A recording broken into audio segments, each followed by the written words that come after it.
Je me demande si mon patron n'est pas en train d'essayer de me virer. Non. Quand je le croise dans les couloirs, il ne me dit plus bonjour. Avant, on déjeunait ensemble au moins une fois par semaine. Ça ne veut rien dire. Il est peut-être débordé ou alors il fait un régime. Je ne sais pas. Il s'est mis à me vouvoyer, alors que jusque-là, il me tutoyait. Ça ne veut rien dire. C'est plutôt une marque de respect, non? Ça montre qu'il vous prend au sérieux.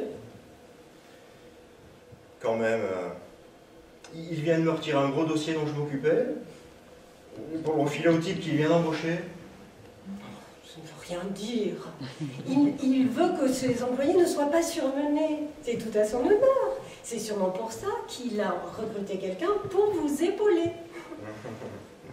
Ouais, ben là c'est sûr, hein, je ne suis plus surmené du tout. En fait, depuis une semaine, je n'ai plus aucun dossier à m'occuper. On me les a tous retirés les uns après les autres. Ça ne veut rien dire. Il veut peut-être que vous soyez complètement disponible pour la prochaine mission très importante qu'il aura à vous confier. Je ne suis pas sûr. J'avais un grand bureau au dernier étage, juste à côté du sien. Maintenant, on m'a installé au sous-sol, dans une pièce sans fenêtre. Et c'est au nouveau, justement, que le patron vient de refiler mon bureau. Ça ne veut rien dire.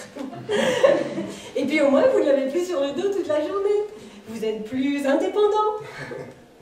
Ah oui, là c'est sûr, je peux faire ce que je veux. Je ne reçois plus aucune visite de la journée. Je passe mon temps à jouer à des jeux en ligne sur mon ordinateur. Enfin là j'ai arrêté. On m'a coupé l'accès Internet. Oh, ça ne veut rien dire.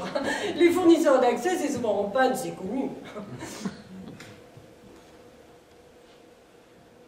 Le pire, c'est que je me demande s'il ne couche pas avec ma femme. Non. Je ne sais pas. Hier, vers 3 h de l'après-midi, je les ai vus ensemble sortir d'un petit hôtel. Enfin, vous me direz, ça ne veut rien dire. Mais là, c'est peut-être un signe quand même. Ah bon?